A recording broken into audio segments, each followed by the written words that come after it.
സല്ലല്ലാഹു അലൈഹി വസല്ലമ. اللهم صل على محمد يا رب صل عليه وسلم. أشهد أن لا إله إلا الله أستغفر الله أسألك الجنة وأعوذ بك من النار. أشهد أن لا إله إلا الله أستغفر الله أسألك الجنة وأعوذ بك من النار.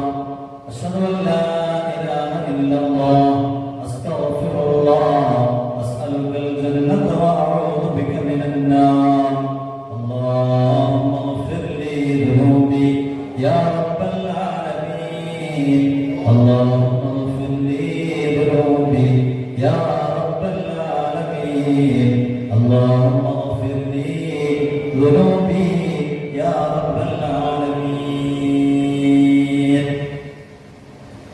അല്ലാഹുവിന് വേണ്ടി മാത്രം ചെയ്യുന്ന ഇബാദത്തിനാണ് സ്വാലിഹായ അമൽ എന്ന് പറയുന്നത്. അങ്ങനെ ആക്കാൻ വേണ്ടി ശ്രമിക്കാം. അല്ലാഹു സുബ്ഹാനഹു വ തആല തൗഫീഖ് നൽകട്ടെ. ഈ 3 സൽക്കർമ്മങ്ങൾ ചെയ്ത ആളുകളുണ്ടല്ലോ, അവർ നരകത്തിലേക്ക് പ്രവേശിക്കുകയില്ല. വശിയോട് ഖുർആൻ പറയാം. അപ്പൊ വശിയോട് തിരിച്ചു വയ്ക്കുന്നുണ്ട്, യാ മുഹമ്മദ് ഹാദാ ശർത്തുൻ ശദീദ്. മുഹമ്മദേ സല്ലല്ലാഹു അലൈഹി വസല്ലം, ഇതൊരു ശക്തമായ ശർത്താണല്ലോ, ഇത് വല്ലാത്തൊരു നിബന്ധനയാണല്ലോ, ഇതൊക്കെ എനിക്ക് പാലിക്കാൻ പക്ഷേ കഴിഞ്ഞോണമെന്നില്ല. അപ്പോഴാണ് വിശുദ്ധമായ ഖുർആൻ ഇറങ്ങിയത്.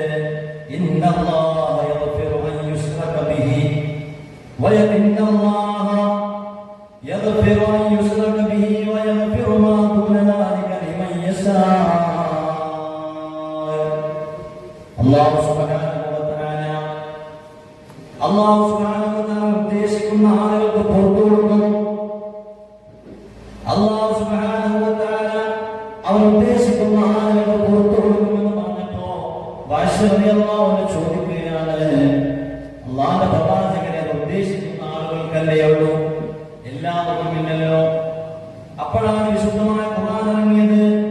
ഖുൽ യാ ഇബാദിയല്ലദീന അസ്റഫൂ അലാ അൻഫുസിഹിം ലാ തഖ്നതു മിൻ റഹ്മത്തില്ലാഹ്. വിശുദ്ധമായ ഖുർആൻ ഇറങ്ങി എല്ലാവർക്കും വേണ്ടി.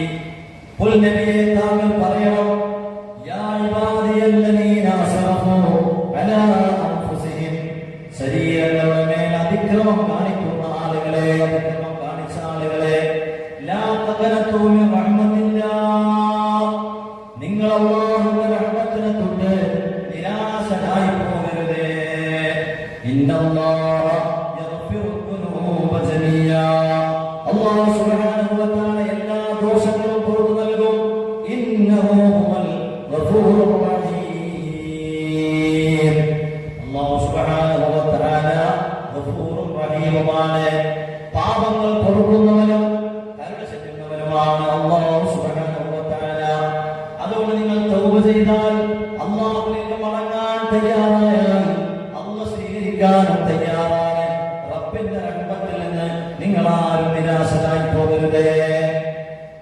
മുഅ്മിനീന പ്രിയപ്പെട്ടവരെ, അല്ലാഹുവിന്റെ റഹ്മത്ത് ഈ റമദാനിൽ അല്ലാഹുവിന്റെ റഹ്മത്തല്ലേ. അല്ലാഹു സുബ്ഹാനഹു നമ്മളോട് ഒരാൾ തെറ്റ് ചെയ്താൽ, ഇഷ്ടമില്ലാത്ത വാക്കുകൾ ആലോചിക്കും, നമ്മളോട് ഇഷ്ടമില്ലാത്ത വാക്കുകൾ ചെയ്താൽ, നമ്മളോട് പറഞ്ഞ വാക്കുകൾ പാലിച്ചിട്ടുണ്ടെങ്കിൽ അയാളെ കണ്ടപ്പോൾ നമ്മൾ ഉണ്ടോ? അയാളൊക്കെ മരിക്കുന്ന ദേഷ്യല്ലേ? ആ സ്ഥാനത്താണ് അല്ലാഹു സുബ്ഹാനഹു വ തആല എല്ലോ അനുഗ്രഹം ചെയ്ത് പറഞ്ഞ നമ്മള്. റബ്ബിന്റെ അനുഗ്രഹല്ലേ നമ്മൾ ഇരിക്കുമ്പോൾ റബ്ബിന്റെ അനുഗ്രഹല്ലേ? അള്ളാഹുവിന്റെ റഹ്മത്തില്ലെങ്കിൽ, അള്ളാഹുവിന്റെ അനുമതിയില്ലെങ്കിൽ നമ്മുടെ നമുക്ക് അറിയാൻ കഴിയില്ല. മനസ്സിലാക്കാൻ ജീവിതത്തിന്റെ പിന്നാമ്പുറത്തേക്ക് നമ്മൾ ചിന്തിക്കണം. നമ്മൾ ആരായിരുന്നു? ഒരു ബീജത്തുള്ളിയിൽ നിന്ന് അല്ലാഹു സുബ്ഹാനഹു വ തആല നമ്മളെ സൃഷ്ടിച്ച് ഒരു കുട്ടിക്കാലം, ഒരു ഗർഭകാലം, അതൊക്കെ കഴിഞ്ഞ് അല്ലാഹു അഖ്റജകും മിൻ ബുതൂനി ഉമ്മഹാതികും ലാ തഅലമൂന ശൈആ. ശുദ്ധമായ ഖുർആനാണ് പറയുന്നത്, നിങ്ങൾ ഉമ്മമാരുടെ ഗർഭ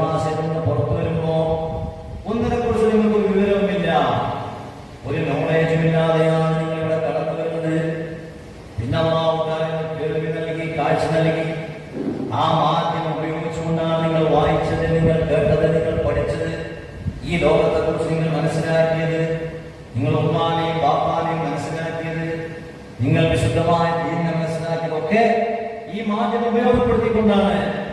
റബ്ബ് സുബ്ഹാനഹു വ തആല അനുഗ്രഹം ചെയ്തിട്ടില്ലായിരുന്നുവെങ്കിൽ നിങ്ങളുടെ അവസ്ഥ എന്താമായിരുന്നു? അപ്പൊ ഇതൊക്കെ റബ്ബിന്റെ റഹ്മത്താണ്. റമദാൻ മുഴുവനും ഇത്രയൊക്കെ തെറ്റ് ചെയ്ത മനുഷ്യരോട് അമ്മ പറയാണ്, നിങ്ങൾ വന്നപ്പോൾ ഞാൻ സ്വീകരിക്കാൻ തയ്യാറാണ്. ഏത് വിവാദത്തിൽ പോയി നിങ്ങൾ ആ വിവാദത്തിന്റെ ഒക്കെ പ്രധാനപ്പെട്ട പ്രതിഫലത്താണ് ദോഷപ്പെടുത്തലാണ്. ഏത് കണ്ടുപണി നിസ്കാരത്തിന്റെ പ്രതിഫലം, നോമ്പിന്റെ പ്രതിഫലം ഒക്കെ അതാണ്. ഒരാൾ 5 വക്ത് നിസ്കരിച്ചു കഴിഞ്ഞാൽ അവന്റെ ദോഷങ്ങളൊക്കെ പൊറുക്കപ്പെടും. റസൂലുള്ളാഹി സ്വല്ലല്ലാഹു അലൈഹി വസല്ലം തങ്ങൾ പറഞ്ഞത്, അത് ഉദാഹരണം പറഞ്ഞത്, ഒരു പുഴയിൽ നിന്നൊരു മനുഷ്യൻ 5 നേരം കുളിക്കുന്നുണ്ടെങ്കിൽ അയാളുടെ ശരീരത്തിൽ വല്ല അഴുക്കും ശേഷിക്കുമോ? സ്വഹാബത്തിന്റെ മറുപടി, ഇല്ല നബിയെ, ശേഷിക്കുകയില്ല. എന്നാൽ അതുപോലെ ഒരാൾ കൃത്യമായി 5 നേരം നിസ്കരിച്ചു കഴിഞ്ഞാൽ അവന്റെ ദോഷങ്ങളൊക്കെ അല്ലാഹു സുബ്ഹാനഹു വ തആല പുറത്തു നൽകുമെന്ന് നബി മുഹമ്മദ് മുസ്തഫ. ഏതുപോലെ 5 നേരം ഇങ്ങനെ പറഞ്ഞത്, നമ്മുടെ വീടിന്റെ വാതിലിന്റെ മുമ്പിലൂടെ ഒരു പുഴ ഒഴുകി പോകുന്നുണ്ടെങ്കിൽ ആ പുഴയിൽ വെച്ചാൽ 5 നേരം കുളിച്ചു കഴിഞ്ഞാൽ ഒരു ദോഷം, ഒരു അഴുക്കും അദ്ദേഹത്തിന്റെ ശരീരത്തിൽ ശേഷിക്കാത്തതുപോലെ ഒരാൾ 5 നേരം കൃത്യമായി നിസ്കരിച്ചു കഴിഞ്ഞാൽ അവന്റെ ഒരു ദോഷവും അവന് ശേഷിക്കുകയില്ലെന്ന് നബി മുഹമ്മദ് മുസ്തഫ. ശ്രദ്ധിക്കണം. ശ്രദ്ധിക്കുന്ന ആളുകളൊക്കെ ഏറെക്കുറെ ശ്രദ്ധിക്കുന്ന ആളുകളായിരിക്കും. അല്ലാഹു ഈമാൻ നൽകി അനുഗ്രഹിക്കട്ടെ. അതൊരു പ്രധാനപ്പെട്ട വിഷയമാണ്. പ്രത്യേകിച്ച് നമ്മുടെ മക്കളെ കാര്യത്തിലേക്കാണ് എല്ലാം പേടി. ഇരിക്കുന്ന ആളുകൾ പുരസ്കാരം ഒഴിവാക്കുന്ന ആളുകൾ ഇവിടെ വരാൻ സാധ്യതകളുടെ കമ്മിയാണ്.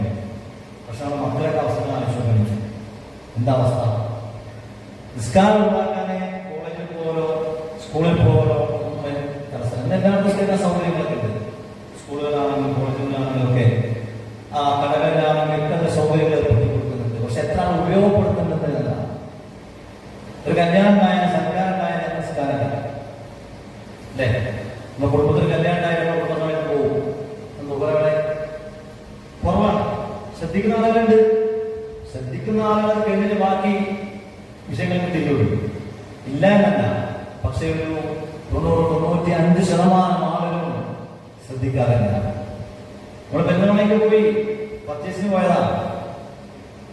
അത് നിസ്കാരത്തിന്റെ അവസ്ഥ എന്താ? ഒരാളെ ബോധം നൽകി അനുഗ്രഹിക്കട്ടെ. ആ ഒരു അവസ്ഥയിൽ മാറി നമ്മുടെ കുടുംബമൊക്കെ നിസ്കരിക്കുക എന്നതിനപ്പുറം ഇഖാമത്ത് സ്വലാത്താണ്. കൃത്യമായി ഇഖാമത്ത് സ്വലാത്ത് എന്ന് പറഞ്ഞാല് കൃത്യമായി നിത്യമായി നിസ്കരിക്കേണ്ടതാണ്. സമയബന്ധിതമായ വാർത്താണ് നിസ്കാരം. നമ്മുടെ എല്ലാ തലക്കും കഴിഞ്ഞ് ഒഴിവുണ്ടാകുന്ന നിസ്കാരമല്ല, സമയമുണ്ട്. ആ അഫ്ളലായ ആ സമയം തന്നെ അവ്വൽ വഖ്തിൽ തന്നെ നിസ്കരിക്കാൻ നമുക്ക് ശ്രമിക്കണം.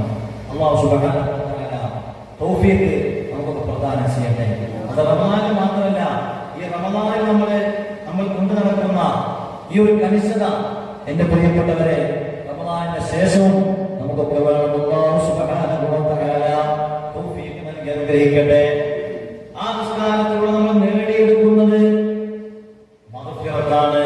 നമ്മുടെ ദോഷങ്ങളൊക്കെ പൊറുക്കലാണ്. നിസ്കാരത്തിലൂടെ നമ്മൾ നേടിയെടുക്കുന്ന മറ്റൊരു സംതൃപ്തി എന്ന് പറഞ്ഞാൽ നമ്മുടെ യജമാനായ റബ്ബിനോടൊന്ന് സംസാരിച്ച് കിട്ടുന്ന സംതൃപ്തിയാണ്. അതിനാണ് നിസ്കാരം എന്ന് പറഞ്ഞാൽ അല്ലാഹുവിനോടുള്ള മുനാജാത്താണ്. അല്ലാഹു നമുക്ക് മനസ്സിലാക്കാനുള്ള തൗഫീഖ് നൽകട്ടെ.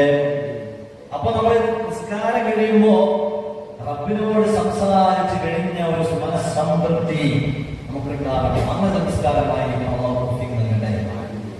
നിസ്കാരം അല്ലാഹു അങ്ങനത്തെ ആക്കി തരട്ടെ. നമ്മൾ ഒരുപാട് പ്രയത്നിക്കണം. നമ്മുടെ നേരത്തെ പറഞ്ഞ പോലെ നമ്മുടെ കൽബ് വൃത്തിയാക്കി അല്ലാഹുവിന്റെ നൂറ് കൊണ്ട് നമ്മുടെ കൽബ് പ്രകാശിക്കാൻ ഓർമ്മപ്പെടാണ് അത്തരത്തിലുള്ള ഒരു നിസ്കാരം നിർവഹിക്കാൻ സാധിക്കുക. അല്ലാഹു നിസ്കാരത്തിലുള്ള ലദ്ദത്ത് നൽകി അനുഗ്രഹിക്കട്ടെ. എത്ര നിസ്കരിച്ചാലും കുഴപ്പമില്ല. അപ്പൊ നമുക്ക് തറാവീഹ് നിസ്കാരം 5 മിനിറ്റ് കൂടി അല്ലേ? ആളുകൾക്ക് എന്താ ചെയ്യുന്ന എവിടെ ഫസ്റ്റ് ചെയ്യുക അവർക്ക് വേണം. അങ്ങനെ കാരണം നമുക്ക് നേരത്തെ കഴിയണം. എന്റെ പ്രിയപ്പെട്ടവരെ, ഇത് നമ്മൾ സമയം ആവരുത്. ഇതിൽ നമ്മൾ സമയം നോക്കരുത്. സമയം 5 മിനിറ്റ് കൂടുതൽ വേണ്ടത്. കാരണം റമദാൻ ശരീരത്തിനാവുമ്പോൾ പ്രത്യേകിച്ചും പുരുഷന്മാർക്ക് പള്ളിയിലാകുമ്പോൾ ഇരിക്കാൻ അത്രയും സമയം കിട്ടും, അത്രയും സമയം കൂട്ടി കിട്ടും. അപ്പൊ നമ്മൾക്ക് ഈമാൻ വേറെ ആവശ്യമാണ് അല്ലെ? ഞാൻ എന്നെ കുറ്റപ്പെടുത്താണ്. നമ്മുടെ ഈമാൻ എത്രമാത്രം ഉള്ളതാണ്. ബാക്കി ആ നിസ്കാരം കഴിഞ്ഞിട്ട് അങ്ങാടി പോയിട്ട് സുബീരൻ തന്നെ കുഴപ്പമല്ല. അത് കഴിഞ്ഞിട്ട് പോകുന്നത് പിന്നെ പോകുന്ന ടർഫക്കാണ്, അതല്ലെങ്കിൽ അങ്ങാടിക്കാണ്, പള്ളിയുടെ ഉള്ളിക്കരെ പോയിട്ടാണ്. അതിനൊന്നും പുറത്താണ്. അള്ളാഹു തആല ആകർഷിക്കട്ടെ. അത് ഒരു സുഖമ സ്വഭാവമല്ല. മഹാനായ നബി സല്ലല്ലാഹു അലൈഹി വസല്ലം പറഞ്ഞത് അൽ മുഅ്മിനു ഫിൽ മസ്ജിദി കസ്സമകി ഫിൽ മാഇ. പള്ളിയിൽ കയറിയ മുഅ്മിൻ എന്ന് പറഞ്ഞാൽ വെള്ളത്തിലുള്ള മത്സ്യത്തെ പോലെയാണ്. എന്താ വെള്ളത്തിലുള്ള മത്സ്യത്തിന്റെ സ്വഭാവം? ആ വെള്ളത്തിൽ ഒരിക്കലും പുറത്തു പോകാൻ ആ മത്സ്യം ആഗ്രഹിക്കൂല, സൈലന്റ് ആയിരുന്നു. പല അർത്ഥങ്ങളുണ്ട്, പല അർത്ഥത്തിൽ നമുക്ക് വായിക്കാൻ സാധിക്കും. വെള്ളത്തിൽ മത്സ്യം കിടന്നാൽ ഒച്ചയുണ്ടാവുമല്ലോ, സൈലന്റ് ആയിരുന്നു. അപ്പൊ മുമ്പിനായ മനുഷ്യൻ പള്ളിക്കുള്ളിൽ കയറിയ വർത്തമാനം പറയില്ല, ശബ്ദകോലാഹലങ്ങൾ ഉണ്ടാക്കൂല, പള്ളിക്കുള്ളിൽ ഫോൺ വിളിച്ച് സംസാരിച്ചുകൊണ്ടിരിക്കൂല. അതുപോലെ ശ്രദ്ധിക്കും, കാരണം പള്ളിയാണെന്ന് ബോധമുണ്ടാവും. അതുപോലെ തന്നെ മറ്റൊരർത്ഥമായി നമുക്ക് പറയാം, മനുഷ്യൻ ഒരിക്കലും വെള്ളത്തിൽ നിന്ന് പുറത്തു പോകാൻ ആഗ്രഹിക്കുന്നില്ല.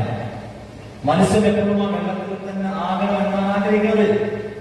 അതുപോലെയാണ് മുഅ്മിനായ മനുഷ്യൻ എന്ന ഹബീബ് നബി മുഹമ്മദ് മുസ്തഫ സല്ലല്ലാഹു അലൈഹി വസല്ലം. അതുപോലെ തന്നെ മുനാഫിക്കായ മനുഷ്യൻ വൽ മുനാഫിഖു ഫിൽ മസ്ജിദി, പള്ളിയിൽ പ്രവേശിച്ച മുനാഫിഖ് എന്ന് പറഞ്ഞാൽ കൂട്ടിലടക്കപ്പെട്ട പക്ഷിയെ പോലെയാണ്. കൂട്ടിലടക്കപ്പെട്ട പക്ഷിയെ പോലെയാണ്. എന്താ പക്ഷി സ്വഭാവം? പക്ഷി കൂട്ടിന്റെ ഉള്ളിൽ നമ്മൾ പുറത്തു പോകാൻ ആഗ്രഹിക്കാം. ഇതിന്റെ ഡോറൊന്നും തുറന്നെങ്കിൽ പക്ഷി പുറത്തിയാടായിരുന്നു. മാത്രമല്ല, ആ കൂട്ടിന്റെ ഉള്ളിൽ പക്ഷി ശബ്ദകോലാഹലമായി വിളിക്കും. ആ പക്ഷി വിളിക്കുമല്ലോ അല്ലെ? പക്ഷിനെ വിളിച്ച് കൂട്ടിലിട്ടാ പക്ഷികൾ. ഇതാണ് മുനാഫിക്കായ മനുഷ്യൻ പള്ളിയിൽ കയറിയ പോലെ അത്ഭുതമാണ്. അപ്പൊ ഇനി നമ്മൾ സ്വയം നമ്മൾ തന്നെ വിലയിരുത്താം. നമ്മൾ ആരെയും കുറ്റപ്പെടുത്തുന്ന ആരെയും കുറ്റപ്പെടുത്താൻ അവകാശപ്പെട്ടില്ലല്ലോ. നമ്മൾ സ്വയം നമ്മളെ വിലയിരുത്തേണ്ടതാണ്. കുറ്റപ്പെടുത്താൻ മുമ്പിനായ മനുഷ്യന്റെ സ്വഭാവം എല്ലാ മുമ്പിനെയും കുറിച്ചും നല്ലത് വിചാരിക്കുന്നതാണ്. അങ്ങനെ വിചാരിക്കേണ്ടത്. ഒരാള് പള്ളിയുടെ ബാങ്ക് കൊടുത്തു, നിസ്കരിക്കാൻ കാമത്ത് കൊടുത്തു. ഒരാൾ പള്ളിയിൽ പോകണമെങ്കിൽ നിസ്കരിക്കാൻ പോവാണെന്ന് സങ്കല്പിക്കാം. അപ്പൊ നമ്മൾ സ്വഭാവം എന്താ പറയാ? എല്ലാവരും മുമ്പ് എല്ലാവരും മനസ്സിലാക്കണം. ഇവിടെ പാമ്പുകൊണ്ട് കാമ കൊടുക്കുമ്പോ പള്ളി കയറാൻ പോകുന്നുണ്ടോ എന്ന് പറഞ്ഞ് എല്ലാവരും സൈക്കിൾ പോകും. നമ്മൾ മനസ്സിലാവശ്യം നല്ല വിചാരിച്ചാൽ മതി. എന്തൊക്കെ പ്രശ്നം? അയാളുടെ ബാത്റൂമിൽ പോകാൻ ആവശ്യമുണ്ടാവും. അയാൾക്ക് വീട്ടിലെ അർജന്റ് ഹോസ്പിറ്റൽ സെന്ററിൽ ഉണ്ടാവും. അയാൾ അങ്ങനെ പോകായിരിക്കും.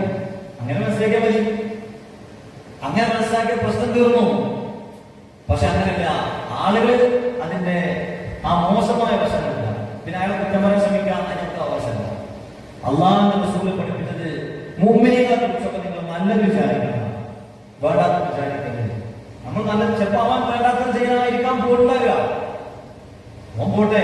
പക്ഷെ നമ്മൾ വിചാരിക്കേണ്ടത് നല്ലതാണ്. അള്ളാഹു സുബ്ഹാനഹു വ തആല അങ്ങനത്തെ മനസ്സ് നമുക്കൊക്കെ പ്രദാനം ചെയ്യട്ടെ. അപ്പൊ മുനാഫിഖായ മനുഷ്യനാണ് പള്ളിയിൽ കയറിയാൽ പൂർത്തിയേട്. മുനാഫിഖായ മനുഷ്യന്റെ സ്വഭാവമാണ് പള്ളിയിൽ വെച്ച് ഫോൺ വിളിക്കല്, അവർ ശബ്ദകോലാഹലങ്ങൾ ഉണ്ടാക്കല്. അല്ലാഹു തആല കാത്തുരക്ഷിക്കട്ടെ. അതുകൊണ്ട് എന്റെ പ്രിയപ്പെട്ടവരെ, നിസ്കാരം അതിന്റെ ആ മാധുര്യത്തോടുകൂടി അതിന്റെ അർത്ഥത്തോടുകൂടി ചെയ്യാൻ നമുക്ക് ശ്രമിക്കണം. അല്ലാഹു സുബ്ഹാനഹു വ തആല നമുക്കതിനുള്ള തൗഫീഖ് അല്ലാഹു പ്രദാനം ചെയ്യട്ടെ. അലാ ബിസ്സലാത്തിൽ ഖൈറു വൽ ഫദ്ലു അജ്മഉ ലിഅന്നാ ബിഹൽ അബ്ദാൻ ലില്ലാഹി തസ്ബഉ വ അഫ്ളു ഫർദിൻ മിൻ ശരീഅത്തി ദീനിനാ വ ആഖിറു മാ യബ്ഖാ ഇദാ ദീനു യുർഫഉ.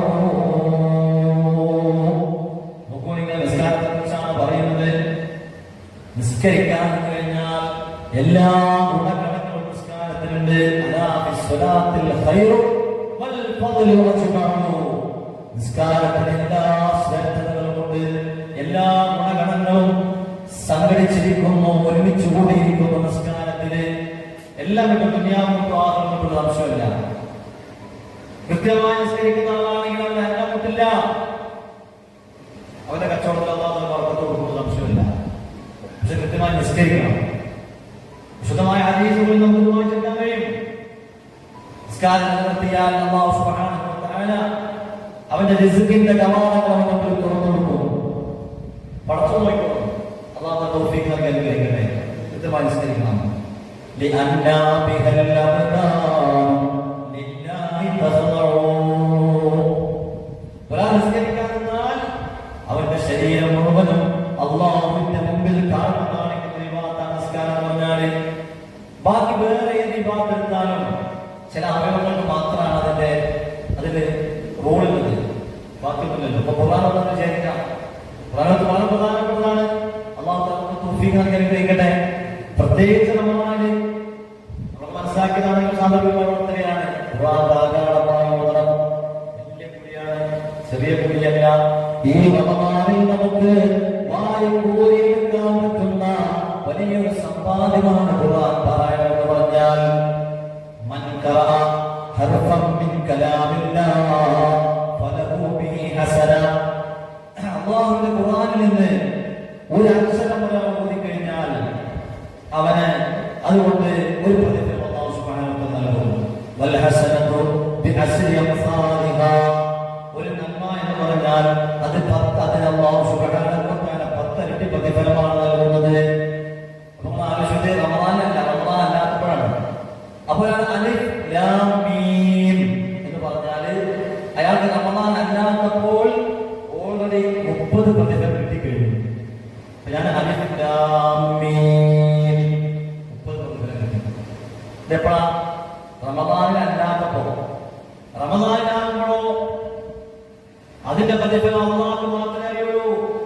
നമ്മുടെ ഈമാനും നമ്മുടെ മനഃശുദ്ധിയും അനുസരിച്ചുകൊണ്ട് അല്ലാഹു സുബ്ഹാനഹു വ തആല അതിന്റെ പ്രതിഫലം ഏകീകരിച്ച് നൽകും. അല്ലാഹു തൗഫീഖ് നൽകി അനുഗ്രഹിക്കട്ടെ. മഹാനായ സുഫിയാൻ റളിയല്ലാഹു അൻഹു പറയുന്നുണ്ട്, ഒരാൾ ഖുർആൻ ഓതാൻ ഇരുന്ന് കഴിഞ്ഞാൽ ഓതിക്കൊണ്ടിരിക്കുമ്പോ അവന്റെ 2 കണ്ണുകൾക്കിടയിൽ വന്നുകൊണ്ട് ഒരു മലക്ക് ചുംബനം നൽകുമെന്ന് സയ്യിദുനാ സുഫിയാൻ തൗരി റളിയല്ലാഹു അൻഹു പറയുന്നുണ്ട്. ശ്രദ്ധിച്ചോളെ, മലക്ക് വന്ന് കൈ പിടിക്കുന്നല്ല, മലക്ക് വന്ന് അടുത്തിരിക്കുന്നല്ല പറഞ്ഞത്.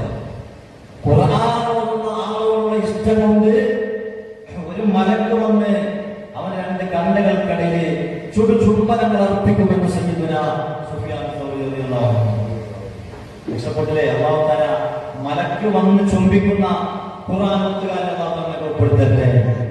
വലിയ സൗഭാഗ്യം പറയപ്പെട്ടവരെ, വലിയ സൗഭാഗ്യമാണ്. ഒരു മലക്ക് നമ്മുടെ അടുത്ത് വരിക, കൈ പിടിക്കുക, മലക്കിന്റെ കൂടെ ഇരിക്കുക. അതിലേക്ക് അത്രയോ അപ്പുറത്താണ് ചുംബിക്കാൻ പറഞ്ഞത്. ഒരാളെ പക്ഷെ ചുംബിക്കപ്പെടാം, കുട്ടികൾ നമ്മൾ വാരി ചുംബിക്കപ്പെടാം. അവരോടുള്ള വലിയ സ്നേഹത്തിന്റെ അങ്ങേ അറ്റത്തെ, അല്ലെ, നമ്മളെ കുട്ടികളൊക്കെ ചുംബിക്കുമ്പോ അവരോടുള്ള സ്നേഹത്തിന്റെ അങ്ങേ അറ്റത്തെ സൂചനയാണ് ചുംബനം പറഞ്ഞത്. എന്നതുപോലെ മഹാന്മാരായ മലക്കുകൾ വന്നുകൊണ്ട് ഖുർആൻ ഓതുന്ന ആളുടെ 2 കണ്ണുകൾക്കിടയിൽ ചുംബിക്കുമെന്ന് ഹബീബ് നബി മുഹമ്മദ് മുസ്തഫ സ്വല്ലല്ലാഹു അലൈഹി വസല്ലം തങ്ങൾ പഠിപ്പിച്ചിട്ടുണ്ട്. അപ്പോ ഇതിനു വലിയ പ്രതിബദ്ധത വേണ്ടത്. അതുപോലെ തന്നെ മഹാനായ അലി ഇബ്നു അബീ ത്വാലിബ് റളിയല്ലാഹു അൻഹു പറയുന്നുണ്ട്, ഒരാൾക്ക് ഓർമ്മശക്തി വർദ്ധിക്കണമെങ്കിൽ, അതുപോലെ തന്നെ കഫവുമായി ബന്ധപ്പെട്ട പ്രയാസങ്ങൾ നീങ്ങിക്കിട്ടണമെങ്കിൽ 3 കാര്യങ്ങൾ പറഞ്ഞത്. ഒന്ന് ഖുർആൻ ഓതുക, അതുപോലെ തന്നെ പല്ല് തേക്കുക, നോമ്പനുഷ്ഠിക്കുക. ഞാൻ ഇൽമിന്റെ പട്ടണമാണെങ്കിൽ അലി അതിന്റെ ബാബാണ്, കവാടമാണെന്ന് ഹബീബ് നബി മുഹമ്മദ് മുസ്തഫ സ്വല്ലല്ലാഹു അലൈഹി വസല്ലം പഠിപ്പിച്ച ബഹുമാനപ്പെട്ട അലി ഇബ്നു അബീ ത്വാലിബ് പ്രധാനം പറയുന്നത് ഈ 3 കാര്യങ്ങൾ. അപ്പോൾ ഭൗതികമായ നേട്ടങ്ങളുണ്ട്. കുറെ ആൾക്കാർ പറഞ്ഞാൽ കുട്ടികൾക്കൊന്നും ഓർമ്മല്ല, അല്ലെ? സാധാരണ ഭാഷയാണ്, ഒന്നും ഓർമ്മയിൽ നിൽക്കുന്നില്ല. ഓർമ്മയിൽ നിൽക്കും. ഓർമ്മയിൽ നിൽക്കാനുള്ള മരുന്നാണ് ലോകത്തോട് നിൽക്കേണ്ട കാര്യമല്ല. എല്ലാം അതിന്റെ ചികിത്സയാണ് ഖുർആൻ നന്നായിട്ട് ഓടും. ഖുർആൻ നന്നായി ഒന്ന് ആലോചിക്കും. ഖുർആൻ നന്നായിട്ട്